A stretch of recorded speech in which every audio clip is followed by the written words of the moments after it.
How's it going, everyone? Daniel Rodriguez here. It's time to review another movie. Today I'm going to be reviewing Money Monster, which stars George Clooney, Julia Roberts, and Jack O'Connell. It's directed by Jodie Foster and has an estimated budget of $27 million. Now, this is a non-spoiler review. I'm not going to spoil nothing for you guys. I'm just going to give you the pros, the good stuff, the cons, the bad stuff, give you my final score, tell you whether or not you should go check this out in theaters, wait for rental, or maybe just never see this movie at all. Ladies and gentlemen, boys and girls, here's my non-spoiler review for Money Monster.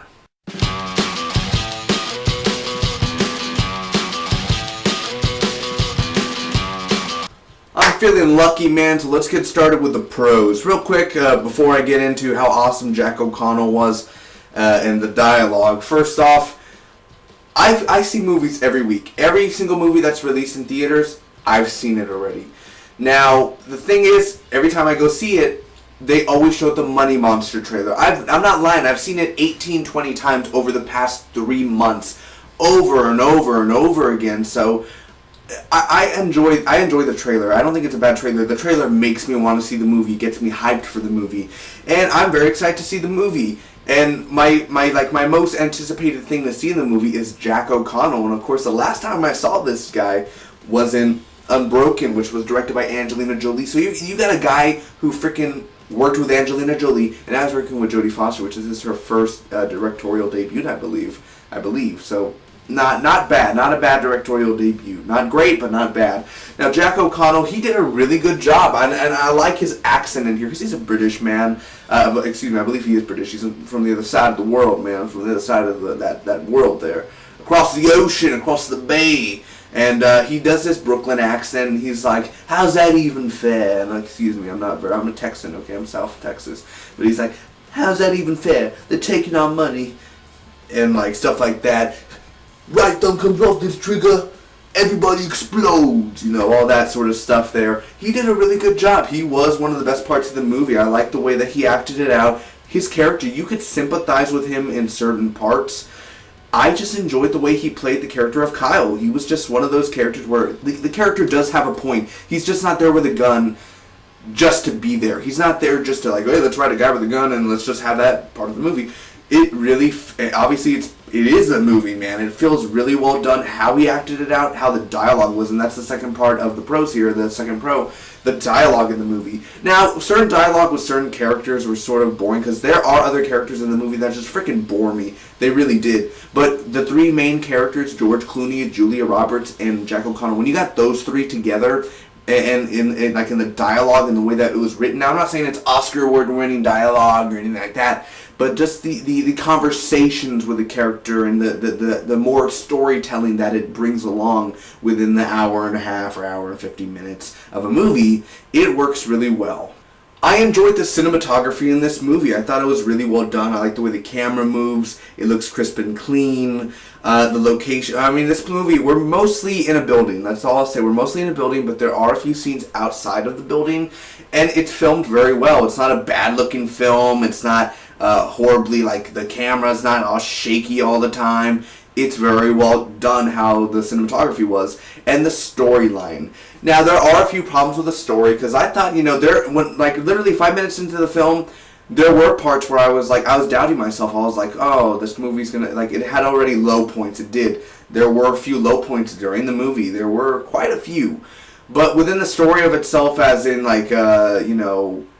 George Clooney's character and live broadcasting throughout the whole movie, and you're on live television, everybody's watching, you got a gun in your head, you're wearing a bomb vest, all that stuff that was going on, and that storyline there, in trying to find the fraud, I thought that was an interesting storyline. And I'm only 18, I could care less about political or economical movies.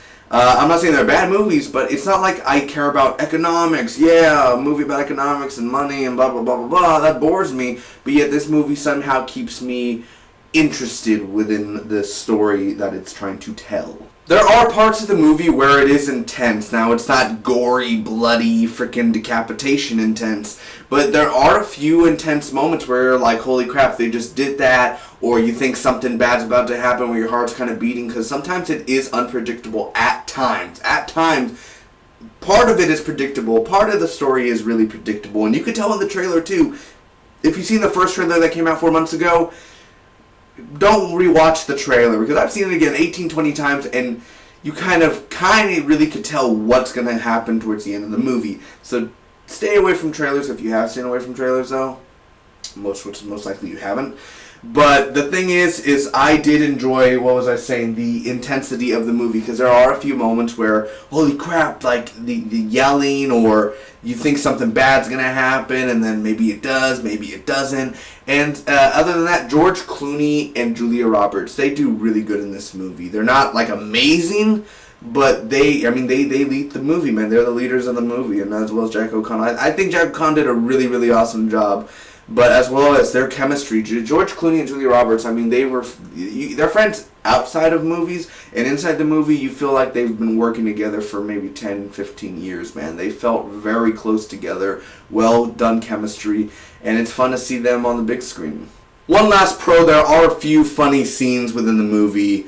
The movie's not really spread out. Like, either it's funny or it's very, very stupidity. And I don't really like the stupidity in this movie, because there are a few like moments where you're like, really? That was kind of stupid. But there are just a few little comedic lines every now and then said by certain characters. Balls! And by stupidity, I mean it's cheesy. There are a few scenes in this movie where it's just cheesy. I mean, cutting the cheese cheesy, man. The opening itself, all I'll say is a dance scene, and I was like, I get it, but it's just a weird way to open up a movie. It's a weird thing where it's like this thriller, it's about to get intense, here we go, will they survive? What? They're dancing and like boom, boom. It is stupidity and cheesy at the same time. I get what they're trying to do, but nobody was really laughing. I was at a big packed theater on a Tuesday, and I was just sitting there, and I'm just kind of like, okay, we all just watched that. Did we just see the same thing? Alright, I guess Jodie Foster and the team wanted to do something funny, and maybe it made them laugh, but it didn't make me laugh, and it didn't make the people in South Texas laugh, at least for my theater, by itself there. There are slower scenes with certain characters, and the characters that are outside, besides Clooney, Roberts, and O'Connell, the other characters that are shown are either very unlikable, they're not. Like, there's a character named Camby. He's a douche. There's a lot of douche characters outside of the main characters. They're not funny. They're not interesting. They're predictable. The writing for them, the acting for them, it just doesn't interest me. That's where it's slow with the pacing, and it bores me to death. Which I understand. They are big parts of the story. Yes, they are. But then again, they're very unlikable. You don't care for them, which I don't think you really need to care for any of those side characters. But the thing is they basically, those characters, there are two actors that play like a lawyer in every TV show and movie I see, and they're like investors in this movie. It's like they play the same old like investor, lawyer sort of roles. That's basically what they're stuck to and known as. So I'm tired of seeing them doing that same old role for those actors there. Either way, I'm gonna end up giving Money Monster a 7.2 out of 10. I thought it was a good movie / okay. Parts of it were really good. It wasn't a great movie. It's not a movie that needs to be seen really in the theaters. Is it worth watching in general? Yes, it is. It's worth watching. Worth watching in theaters. I don't know, man. I of course, it's hard to do it when you're a reviewer. I've been doing this for 5 years, and there are easy movies where you're like, yeah, go see it in theaters. Hell yeah. And then there are those hard movies where you're like, it was good, but I saw it in theaters, but should you really go see it in theaters? I can't force you to go see a movie in theaters. That's your money, that's your choice, that's your free will. But I honestly would say wait for rental. This movie is just a wait for rental sort of movie, or dollar movies if you have one. You don't need to see this really in the theater. It's a good movie. It's okay. It has its moments. I like the story. I like the actors, the chemistry. Besides, the other characters were so boring. It pisses you off, and the pacing with that, and it being cheesy at times and being just very stupidity. Was it an amazing Jodie Foster movie? Is it a great movie for her? I think it's a good movie. It's a good start to what she's trying to do.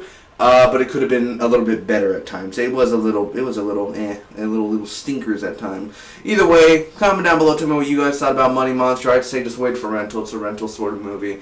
Unless you've seen the trailer, then you basically know the whole movie, or you could, if you have a brain, you could predict what is going to happen in the movie. So stay clear from the trailer. It's up to you. You are the choice, man. It's up to you and your brain. You want to see Money Monster? I say rental. If you want to go see it, hell, man, you're a George Clooney fan, all that. They don't do nothing big where it's like, oh my god, George Clooney's in this movie, I have to see it in theaters. Or Jack O'Connell's in the movie, you have to see it in theaters. It could wait. It's not a demanding movie to see on the big screen. But I will say for Jodie Foster's first film, it's good. It's good. Not great, but it's a start. Thanks again. Make sure to like, comment, and share the video. And if you enjoyed the review and want to see more, hit that subscribe button. Until next time, bye-bye.